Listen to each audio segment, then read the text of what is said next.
In times of trauma and adversity, we must create space for connection by sharing a story of hope. Welcome to Humans of Hope, Inspiring Stories, hosted by Ferry Atherton.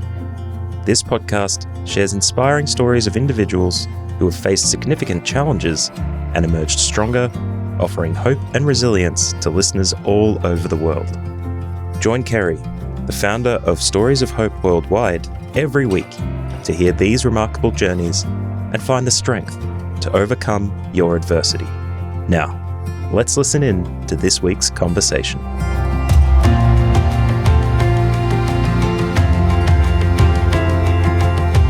On the 13th of November 2015, at the Bataclan Theatre at Paris, terrorists stormed the Eagles of Death concert. 90 people died that night, and Ferry Zandvilet was there. Ferry, I'm so honoured to have you on our show all the way from the Netherlands. Yeah, thanks for having me. Amazing. And so we're going to be talking about something that was just such a life-changing event for you tonight. But what I thought that I'd really like to do is maybe start off by having a 1-minute silence for all the lives that were lost in the terrorist attacks that night. Great idea.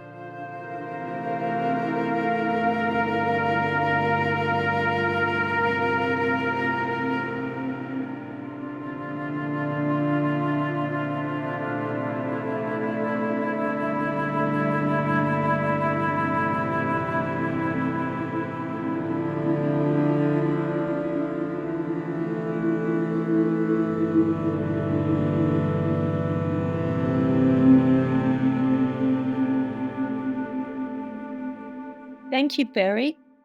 It's so empowering, right?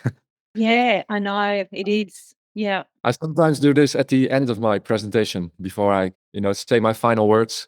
Oh, wow.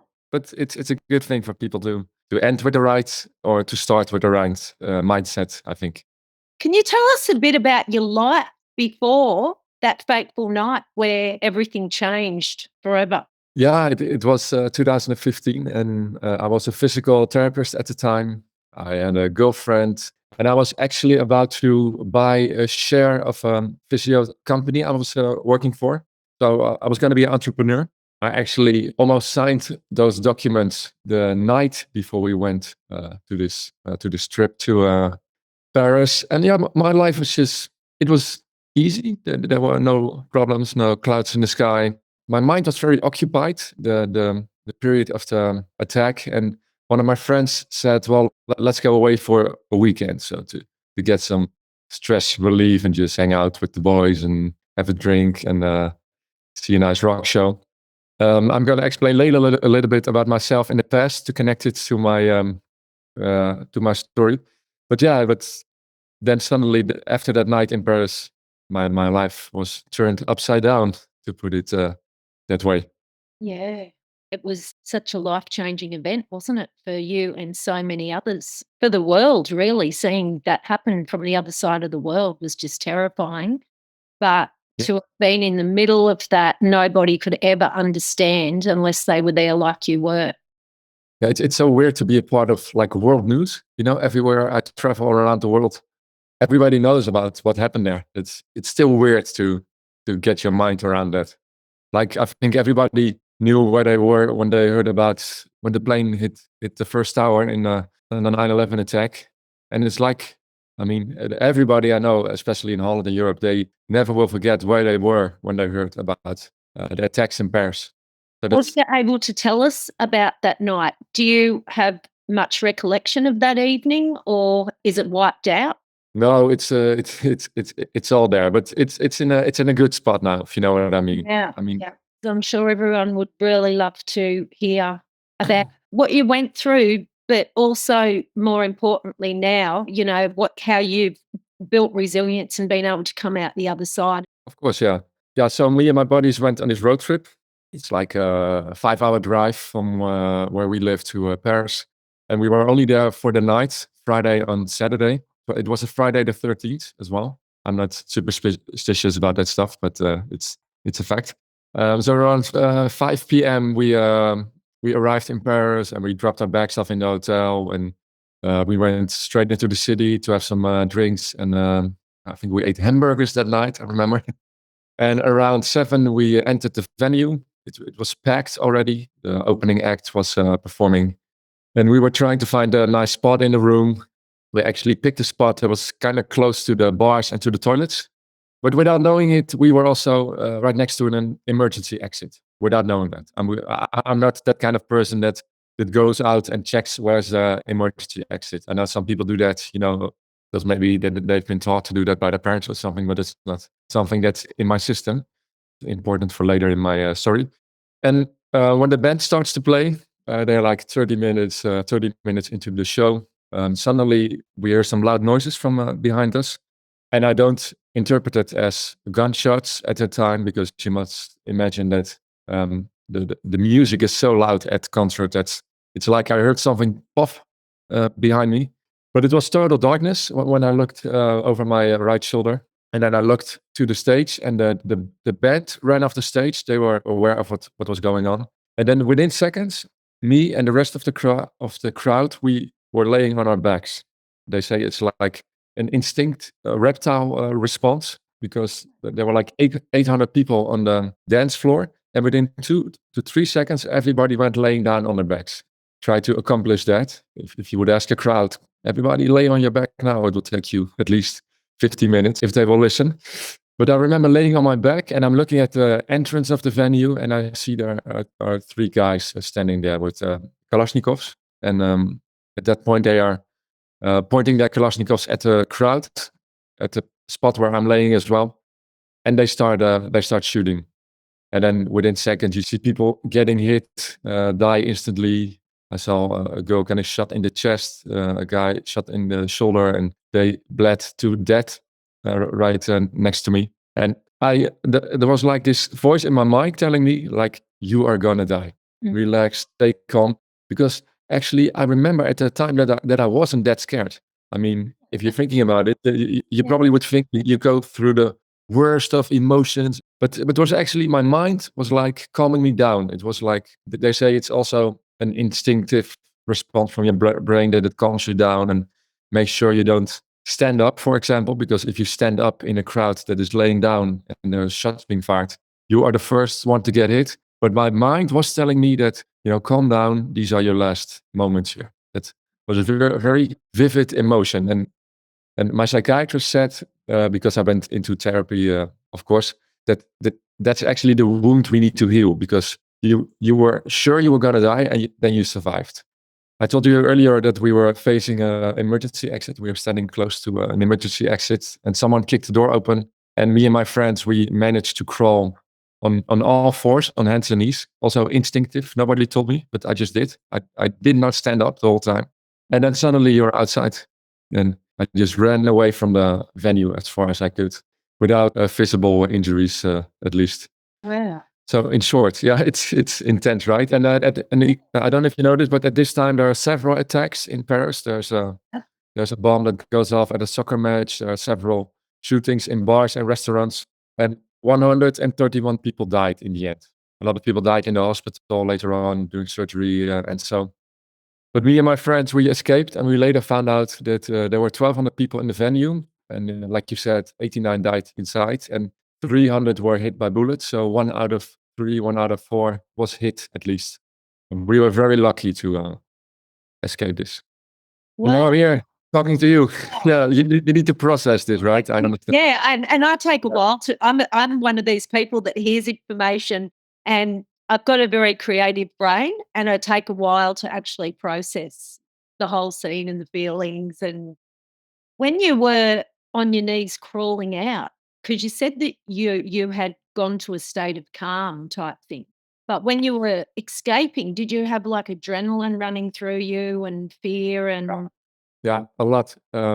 It's still like you're still in like this instinctive modus. The only thing on my mind was away from this venue, because a normal person would think about his bodies as well. I did not think about them for a second. At the moment when I knew I was safe, or I felt a bit safe, it was in a bar. Like 10 minutes later, I looked for shelter there, and then suddenly I started to think about my bodies. But it's like you said, when you release all the adrenaline, I knew I had to. I remember I had to pee really bad, But they say it's your body releasing all the adrenaline in your system. I got in touch with a nurse at the spot I was looking for shelter, and she told me that, like, it's adrenaline. It's normal that you have this response. Then there was panic, like, oh, where are my bodies? Are they still alive? And I could not get a hold of everyone on the telephone. So it took an hour to find out that everybody made it out alive. We all survived, yeah, without bullet wounds. One of my buddies broke his ribs, but because of the adrenaline, he didn't feel it. Only a few days later, he went to the doctor, like, oh, there's something on my chest hurting. Yeah. And then she told him, your ribs are broken. Sometimes you hear, like, in professional sports, that people play a soccer match with a broken ankle. You know, it's the adrenaline that keeps you from feeling those things as well, I think. Yeah.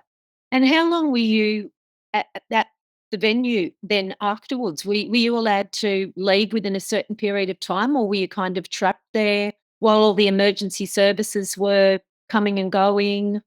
Well, the bar I hit out was like 200 meters from the Bataclan, and what you say is true. The buildings that were very close to the concert venue, people could not leave. Not the police, but like a police force unit. They searched all the buildings to see if there were no terrorists there.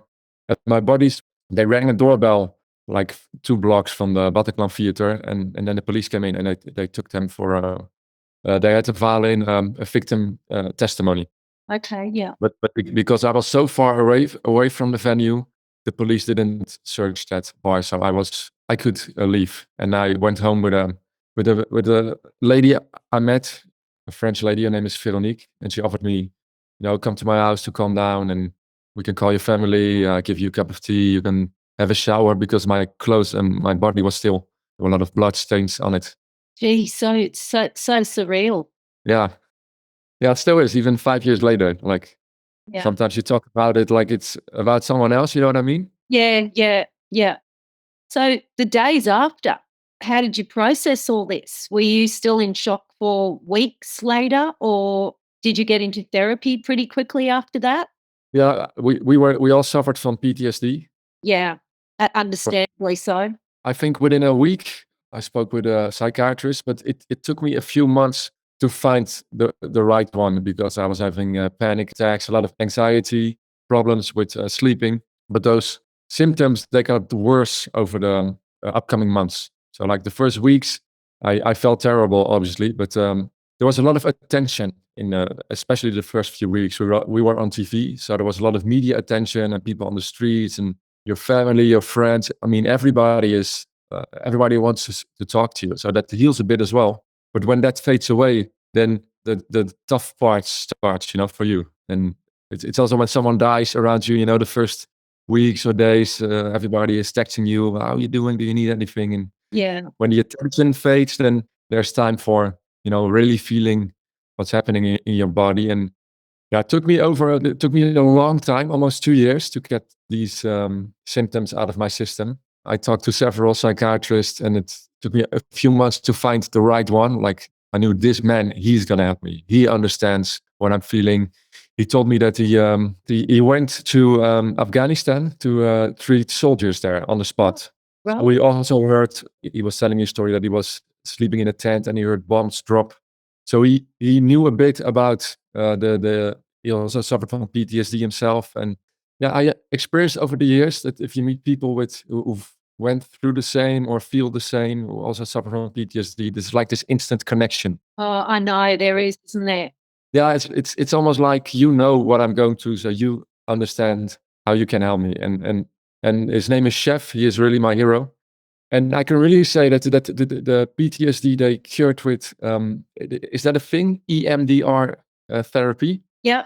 You have to follow the fingers of the therapist, and at the same time you have to relive your emotions, and then your brain, there's a reprogramming of emotions and memories, I think. So you tried treatment? Yeah, I tried that treatment. It was really intense, and I hated it, but it really helped me. Oh, that's fantastic to hear. I actually spoke at a PTSD conference, and the name of the conference was Fearless, and it was a national conversation around PTSD, and it's run in New Zealand and Australia. And I was asked to speak on hope after trauma. And I totally understand about that instant connection that you were talking about, because every single one of us at that conference had been touched by PTSD, either in our own lives or caring for other people with PTSD. And we sat down with a total stranger, and instantly there was just like, we felt like we'd known each other for years, because the level of suffering that each other had been through, even though our experiences were quite different.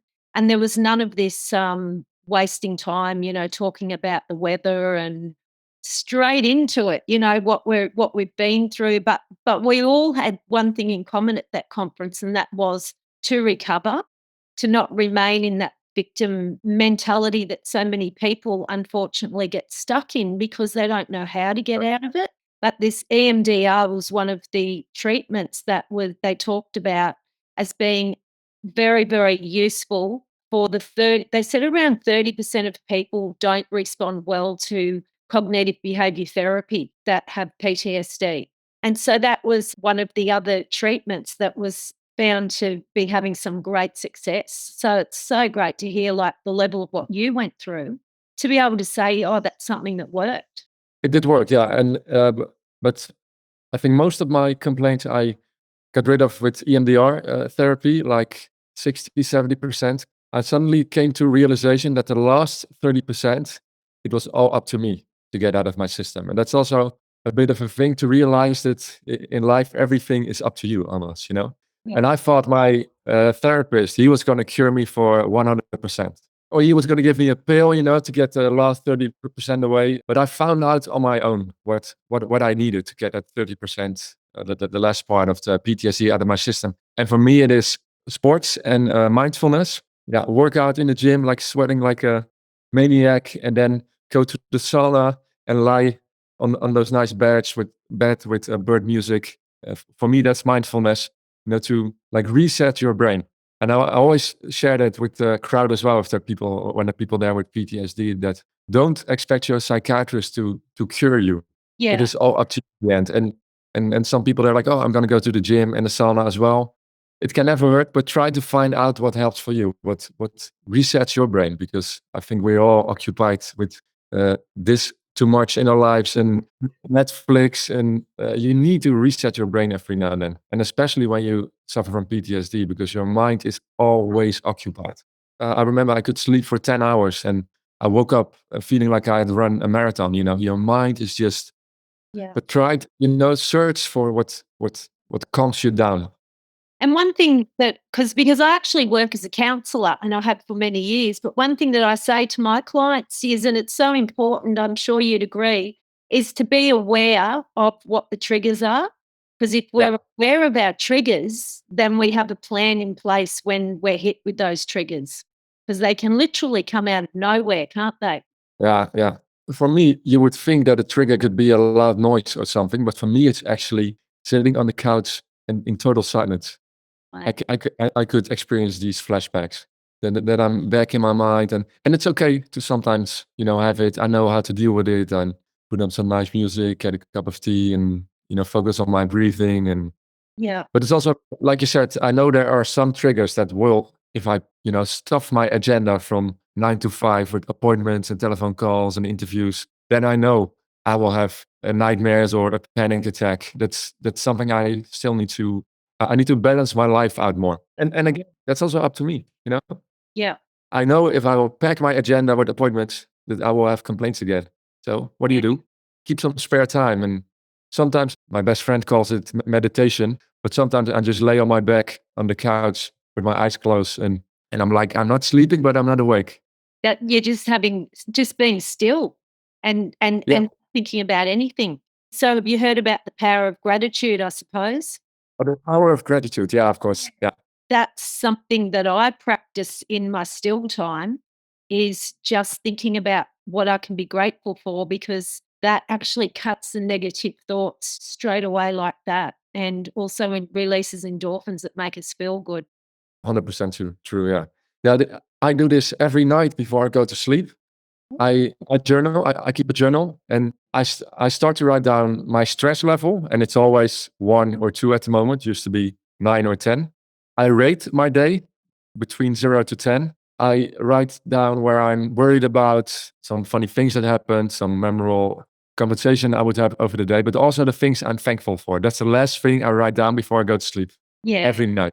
I love that. And I always share this with the crowd as well. And I mean, the first few weeks when you're doing that, you're like, why am I writing this stuff down? But I have like this whole pack of books now, and sometimes I just pick a random one and I open the day, and you would read stuff that you were worrying about at the time, and I would think, I never think about that anymore. So it's also a good realization that things you worry about today, you don't care, sorry, excuse my French, but care shit about in 2 weeks.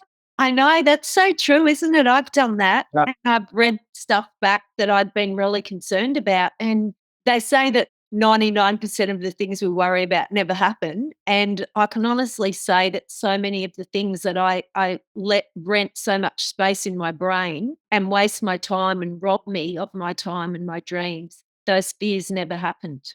And you've 100%. definitely been taken right to the edge, haven't you? Yeah. I learned the hard way. Yeah. So what would be your message? So your strategies are fantastic and sounds like you've really made such a wonderful recovery from such a tragedy. Have you found your purpose out of this hard time? Because all the speakers that I have speak all say through the really difficult time in their life, they found their purpose. Yeah, it's been a few year progress, obviously, but I was a very angry, negative, and worrying person in the past. And I think when you go out and have a drink with your buddies and you suddenly see people getting hit right beside you by bullets and die, that does something to your brain as well. I always say I have a bullshit filter now. I worried about stuff. We just said it about stuff that you should not worry about. And I was really, I mean, you might not believe it, but a person who was always victimizing himself. So my neo mindset, this didn't came naturally to me. But after the attack, my girlfriend at the time said it to me. Only a few weeks after, she said, "You're changed." I said, "No, what? You're just a lot nicer." And I must say, I felt it as well. I thought there is something changed in my system. And I always like to thank this lady in Paris for. I mentioned her briefly earlier, Veronique. I always say in 20 minutes, I'm confronted with, the worst act imaginable by mankind, terrorists who are trying to kill you, and the best, this French family, because she has a husband and a daughter as well, who take you in like you're one of their own. And it taught me to view the world through rose-colored glasses. Veronique actually taught me that if I look back at the attack, there are a lot of horrible memories. But actually, if I'm really honest, there are more beautiful memories to discover in that night if I'm checking all the boxes. And that's if I look through rose-colored glasses. And Veronique taught me that. I think she left a seed in my brain that grew on me later. But she also asked that night, I was never the person who would ask for help. She asked me, "Can I please help you? What do you need?" And she also told me it's okay to cry. I will never forget that. I was on her couch and I'm in this home with total strangers. And I thought, I'm not going to cry here, but I felt like crying. And she was like putting her hand on my shoulder. And she said, "It's okay to cry." You know that, right? And then, of course, the tears came. And it was a beautiful experience because we became like instant family that night. Yeah. And experiencing that, it just did something to my system. And it took me it took me almost a year to realize this, but there was like this new version of myself starting to grow. And the people who were very close to me, they saw what was happening. My two best friends, their name are Terry and Esther. They are married. And Esther said to Terry once, "He's going to do awesome stuff with this experience. I see where he's going." And I wasn't aware of that it was happening, but she saw I was getting into victim support groups in Holland, talking to the media about how they attack you like wolves and that needs to change. So I don't know. There was some personal growth going on there, I think, but the most life-changing experience I've had after the attack was visiting one of the family members of one of the shooters of that night. I went to his house. The terrorists, they all died, but the father of one of the terrorists, he was in Holland for an interview with on a talk show, and I found out they contacted me to let me know, like, we have this father and it's our guest tonight, and he's the father of one of the shooters of the Bataclan. Just to let you know that he's on TV tonight. And I came to the studio as well. And backstage, we had a short conversation, but it was very hectic, with a live show and cameras. So we exchanged phone numbers. And a few months later, I visited him at his house in Paris. But yeah, to just have a chat. And actually, it's also a story of hope, Kerry. You should talk to him because he feels like it's his life mission to educate the world about his son. He said, I gave my son a decent, I brought him up to be a good human being. He got a decent education. He had a normal job, and still he killed other people. He turned into a terrorist, and he saw it happening from up close. So he wants to share his story so that the world can learn from how this innocent boy turns into a terrorist. It's a very long story, very heartbreaking. His father tried to warn the authorities when he thought that there's something happening with my son. He let his beard grow and was suddenly wearing traditional Muslim clothing. And he found out on his computer that he was like following online preachers who were really into the radicalization thoughts of IS. And so he warned the authorities, the father did. He said, I found this on my son's computer. I'm worried about what he might do. But the authorities couldn't do anything because, they cannot arrest you for, looking at a preacher online. So his father actually tried to get his son some help, and he actually didn't get it. And a few months later, he got a phone call from Syria, like, Daddy, I'm here in Syria with IS, don't try to find me. So his father is a bit angry with the government, like, I warned them that my son needed help, and they didn't provide help, and now he's dead. And like, he killed others people. So it's also a very interesting story, but would the government been able to change him, if he got the right mental support? Wow, that is an incredible story, isn't it? I would love to talk with his dad. How heartbreaking for his father. Yeah, imagine losing a child and knowing that your child killed all these people as well. But I think the thing you saw on my social media a while ago, that the father, he wrote a book with another father. Oh, wow. Uh, Another father of one of the terrorists? No, a father of a victim, actually. That's also talking about a story of hope. That's the father of, his name is George. He lost his daughter, what's her name again, Lola. She got shot in the Bataclan and she died. And he became friends with the father of one of the terrorists.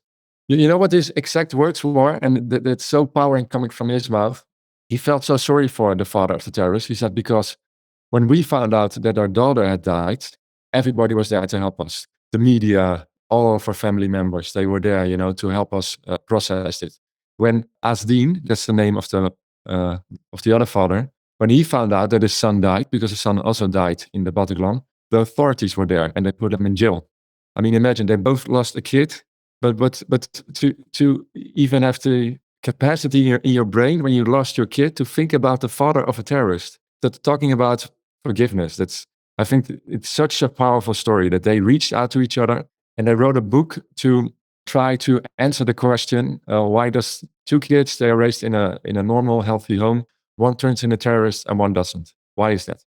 That's the question they are trying to answer. I think stories like that we need to hear on the news, Isn't it incredible how suffering just makes room for such a deep level of human connection? 100% true, yeah.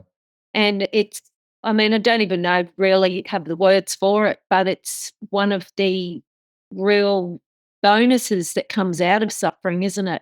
That deep level of human connection. And I've said it on here before a few times. It's like people who have suffered they've like entered this tribe of the wounded.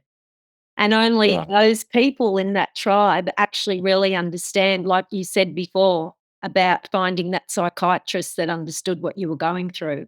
Exactly. And it's a deepest level of connection that so many people out there just never get to have with other people. But sometimes, I'm sure you agree, I meet a lot of people that are complaining about, everything the whole time, always victimizing themselves, that you think, oh, I would never wish a terrorist attack upon someone, but just a minor setback. I think you need a minor setback in your life to understand what I am talking about. That the complaining you do and victimizing yourself, I'm sorry, that's not going to help you any further. It's the real wake-up moment, Yeah. wake-up call that truly changes someone's life, isn't it? I wish I didn't need a terrorist attack to understand this, because It's not rocket science, in the end. Well, you just seem like such an amazing person, Ferry. I could talk to you all night. I hope we will have a chance to meet in real life. Yeah, if you ever come to Australia. Yeah, well, I have so many online friends now that I want to visit. You're friends with Jerry as well, right? Yeah, Jerry's in my book. Oh, really? Yeah. He's a huge connector of so many people. And that's how I met you. And he's really funny as well. I know, he's so funny. Yeah. I wrote one quote down. Is it what you said a while ago? Every survival kit should include a good sense of humor. Oh, no, maybe that was Jerry's. I remember seeing it on LinkedIn, and I put it in my presentation as well. And this morning I thought, I think I stole it from you, but I'm not sure. I don't know. Maybe I commented on Jerry's, or maybe because Jerry is one of the funniest guys that I have met. He has a heart of gold.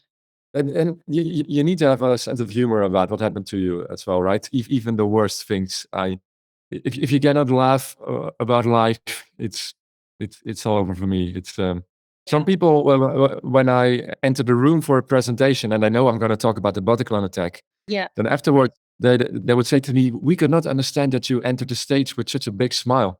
Oh, right. Because they thought he's going to talk about a terrorist attack and it's very negative. But I mean, yeah, a good mindset does this to you. And of course, it's horrible what happened. But And finding your purpose. I found my purpose, and I'm more than just a terrorism survivor. That's right. And that brings joy to the soul when you find your purpose and you bring joy to others. And so, finishing our interview, what would be your message to the world? I think a nice one is that you must realize that life will always keep on throwing setbacks to you. It's like this ongoing, like tsunami of stuff that life throws at you, and a lot of things are outside of your control. But you must realize, and also in this COVID time, even in the darkest of days, you always have the choice on how to respond to any setback. And that's I think a mindset that is helping me now.